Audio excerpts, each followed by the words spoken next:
Hello दोस्तों, veterans, नमस्कार।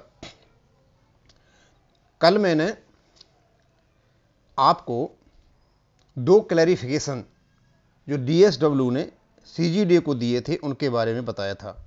और मैंने आज बताया था कि आज मैं आपको जो 6200 एक्स पे का जो 6200 हायर रेट है उसके बारे में उन्हीं शब्दों में बताऊंगा जो 7वें वेतन आयोग ने इनको क्लैरिफाई करते हुए वहां अपनी समीक्षा की थी और रिकमेंडेशन की थी। तो सबसे पहले हम शुरू करेंगे जो डीएसडब्ल्यू ने सीजीडीए को क्या कहा और सीजीडीए ने पीसीडीए को क्या कहा और इन्होंने किस प्रकार से ये इसको जो हायर रेट है 6200 की 1/1/2016 से कर दी। अब हम ये देखेंगे कि 7वें वेतन आयोग की सिफारिशों के अनुसार क्या 7th सीपीसी ने इसको 1/1/2016 से रिकमेंड किया था या कोई ऐसा कॉन्सेप्ट दिया था या फिर भारत सरकार ने ही या कैबिनेट ने ऐसा कुछ अप्रूवल दिया था या केवल जो डीएसडब्ल्यू है उन्होंने जब मीटिंग की थी सीजीडीए के साथ और पीसीडीए के साथ वहीं एक डिसीजन लिया गया और इन्होंने क्लैरिफिकेशन दे दिया कि it may be effective from that date. तो पहले तो मैं भाषा पढ़ता हूं जो उनकी क्लैरिफिकेशन की थी, उसके बाद इसको मैं बताऊंगा।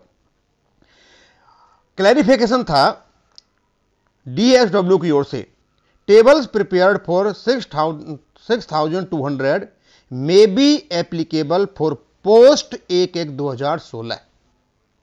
इन्होंने मस्ट बी एप्लीकेबल नहीं कहा है, यह कहा है मे बी एप्लीकेबल। इसका मतलब यह हुआ सीधा साधा कि इनके पास भी कोई क्लियर कट इंस्ट्रक्शंस नहीं थी कि इसको 1/1/2016 से लागू किया जाएगा। यदि इंस्ट्रक्शंस होती तो स्पष्ट रूप से वो व्यक्ति जो स्पेसिफिक जो रूल था, प्रोसीजर था, उसका हवाला देते, लेकिन इन्होंने मे बी का यूज किया। अब क्यों किया? As the concept was effective from 1/1/2016। अब ये कौन सा कॉन्सेप्ट लेकर के आए थे? ऐसा कॉन्सेप्ट तो 7 सीपीसी की ना तो रिपोर्ट में है और ना कैबिनेट ने जब इसको संस्कृत अप्रूवल किया था उसमें कोई ऐसा इन्होंने कॉन्सेप्ट बना लिया। कॉन्सेप्ट क्या था? क्योंकि ये 7 सीपीसी की जो रिकमेंडेशन का जो इंप्लीमेंटेशन था उनमें ये ऐसा कॉन्सेप्ट आया था, इन्होंने दे करके सीजीडीओ कह दिया और सीजीडी पीसीओ कह दिया। अब ये मैं मान के चलता हूं कि मैं अभी जो 7वें वेतन आयोग की जो भाषा को बताऊंगा, उनकी जो रिकमेंडेशंस को बताऊंगा, उन्होंने जो अध्ययन किया, तर्क दिया, उसको बताऊंगा, तो मैं नहीं समझता कि वो इस चीज को समझ नहीं पाए होंगे। डेफिनेटली जब मीटिंग हुई होगी या तो पीसीडी के अधिकारियों ने या सीजीडीए के अधिकारियों ने, डीएसडब्ल्यू के अधिकारियों ने यह जाना होगा कि हम जो क्लैरिफिकेशन दे रहे हैं वो क्लैरिफिकेशन 7वें वेतन आयोग की सिफारिशों से अप्रूवल से मेल नहीं खाता है, उसके बावजूद इन्होंने दिया।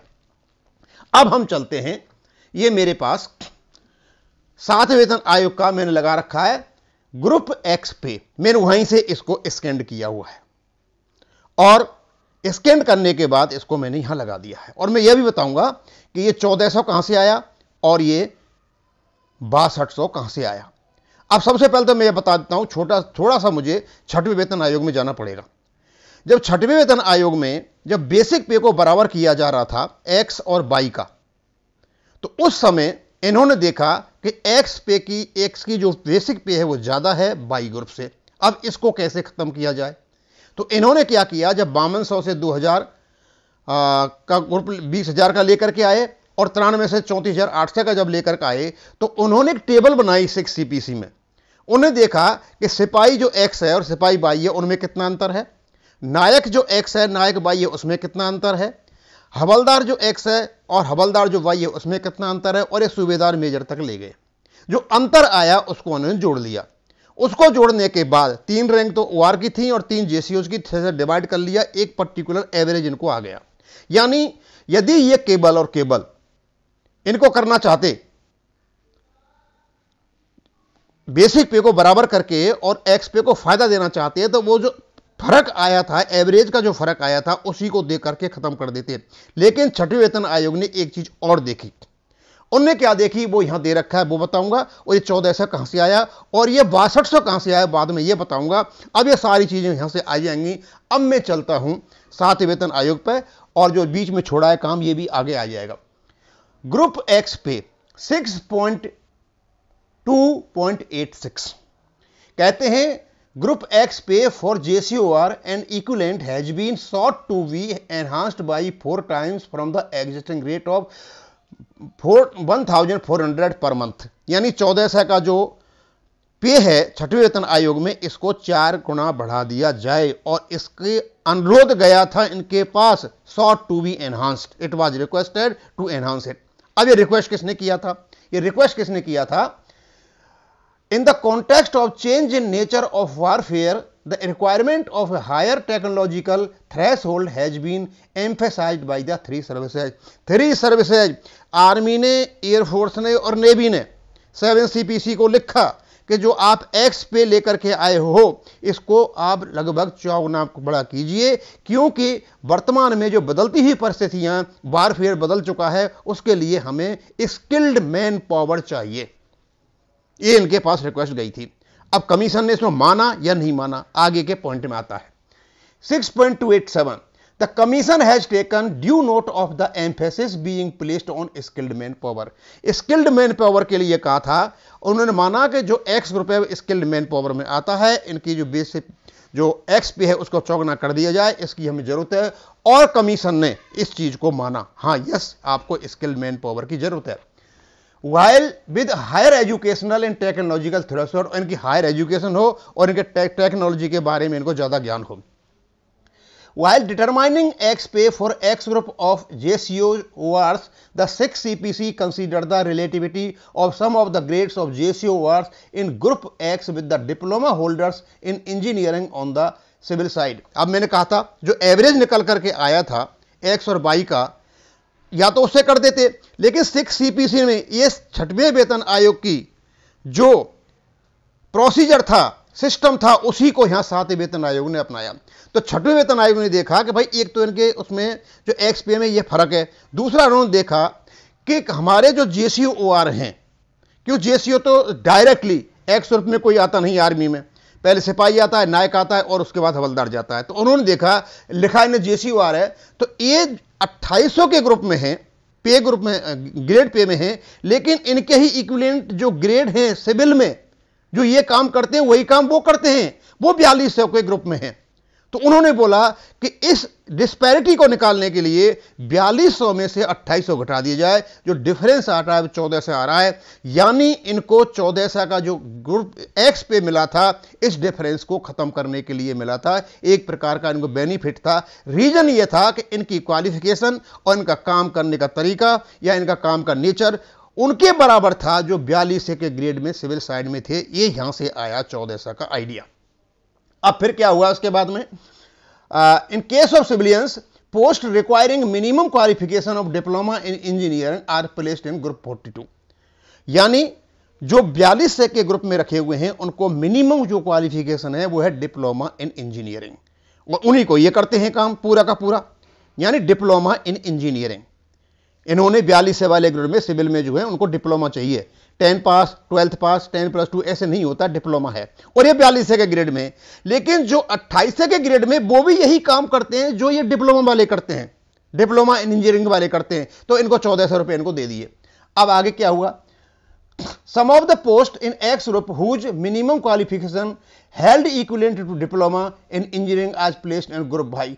और जो इक्विवेलेंट पोस्ट हैं उनके पास डिप्लोमा नहीं है इंजीनियरिंग का, लेकिन वो उसके बावजूद भी वो काम कर रहे हैं और पोस्ट भी उसी के बराबर काम हो रही है, तो वो 2800 में रखे हुए हैं। तो इनका जो डिफरेंस था उसको आप 1400 दे दो। तो कहते हैं the element of x group पे वाज देयरफॉर फिक्स्ड एट 1400। इसलिए जो एक्स ग्रुप का जो एलिमेंट था इसमें 1400 रुपये रख दिया गया, क्योंकि इसमें दो चीजें हो गई। एक तो इनका जो 4200 का ग्रेड पे था, जिनकी minimum qualification diploma in engineering थी, वो जो काम कर रहे हैं ये वो काम कर रहे थे, काम का नेचर बराबर था। और दूसरा इनका जो वो अंतर था उसका बेसिक पे में एक्स ग्रुप और वाई ग्रुप का, वो भी इसमें आ गया, दोनों कवर करके एक एलिमेंट दे दिया एक्स पे का, और यहां ये सेटल्ड हो गया और छठे वेतन में आगे था। अब आगे क्या हुआ, क्यों कि स्किल्ड मैन पावर का तो मैटर आया नहीं, वो तो अभी पड़ा हुआ है। अब यहां पर 7वें वेतन आयोग ने क्या किया, वो आगे की लाइन में है। और क्यों इसको लेकर के आए, ये education this equivalent to diploma in engineering approved by AICT क्यों लेकर के आए, अब बताते हैं। वो कहते हैं the commission has examined the existing educational and training program of X pay personnel. उन्होंने देखा कि आर्मी में जो जिस समय ये मतलब एक स्टडी चल रही थी, यानी 5वें वेतन आयोग से लेकर के 6वें वेतन आयोग, और जब ये आया था उस समय उन्होंने देखा कि भाई इनका जो एजुकेशनल सिस्टम है, एग्जिस्टिंग एजुकेशन सिस्टम है, वो क्या क्या है, यानी कि भर्ती कैसे कैसे हुई है। कई तो साइंस ग्रुप से हुए थे, हो सकता है कोई आर्ट्स से भी हो गया हो, और अब भी आर्ट्स से होते हैं, बाद में रिमस्टरिंग में होकर के ये एक्स ग्रुप में चले जाते हैं। इन सबको स्टडी किया और इनकी क्या क्या ट्रेनिंग की रिक्वायरमेंट है एक्स ग्रुप वालों का, इन्होंने ये स्टडी किया। इस सारी स्टडी करने के बाद अब मैं बता देता हूं कि जनरली अधिकतर जो नेवी के जो ट्रेड हैं वो लगभग वो इंजीनियरिंग के आसपास घूमते हैं। जब डिप्लोमा इन इंजीनियरिंग है तो डिप्लोमा में कुछ ब्रांचेज होती है, जैसे इंजीनियरिंग में होती है इसमें होती हैं, तो लगभग उसी के पास घूमते हैं। और जो एयरफोर्स के हैं वो भी लगभग इंजीनियरिंग के आसपास घूमते हैं, वो अपने को टेक्निकल और नॉन टेक्निकल कहते हैं। लेकिन आर्मी के कुछ ग्रुप ऐसे हैं कि लगभग 90% तो घूमते हैं इंजीनियरिंग के आसपास, लेकिन कुछ ऐसे भी हैं जो इंजीनियरिंग से अलग हैं। जैसे एएमसी के 2 ग्रुप हैं, एजुकेशन और बताता हूं, कुछ सिग्नल के हैं और कुछ आर्मी ऑर्डिनेंस कोर के हैं, और मतलब कुछ ऐसे ग्रुप भी हैं जिनमें इंजीनियरिंग नहीं है। लेकिन लगभग देखा जाए तो 90% से ज्यादा जो एक्स ट्रेड्स हैं वो इंजीनियरिंग के आसपास घूमते हैं। जब इंजीनियरिंग की बात आती है तो खास करके 90% तो लोग यही सोचेंगे कि ये इंजीनियरिंग वालों के लिए है, लेकिन इन्होंने वर्ड रखा है इक्विवेलेंट। अब इक्विवेलेंट जब रख दिया तो जब स्टडी की इन्होंने कि भाई हमारी जो आर्मी का जो एग्जिस्टिंग एजुकेशन सिस्टम है ये है, इसका तरीके से ही भर्ती हुए हैं लोग, तो अब इसको कैसे किया जाए। अदरवाइज सारे इंजीनियरिंग से होते, उन्हीं की ब्रांच होती, तब तो इक्विवेलेंट वर्ड लाने की जरूरत नहीं थी। इक्विवेलेंट वर्ड लाने से इसमें उन लोगों को फायदा हो गया जिनके पास इंजीनियरिंग की डिग्री नहीं थी लेकिन वो एक्स ग्रुप में थे। अब इन्होंने जब इसको स्टडी किया, स्टडी करने के बाद इन्होंने क्या ऑब्जर्व किया, इन्होंने पाया noted the wide variation that exists in the 3 services in this regard। तो तीनों सर्विसेज में उन्होंने पाया कि जो एयरफोर्स की जो भर्ती है एजुकेशन सिस्टम में वो अलग है, आर्मी के अलग हैं और नेवी के अलग हैं।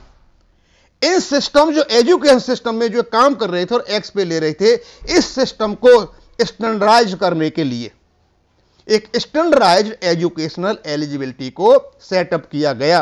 और इस स्टैंडर्डाइज्ड एजुकेशनल जो एलिजिबिलिटी थी इसको सेटअप किया गया था education equivalent to diploma in engineering approved by EICTE।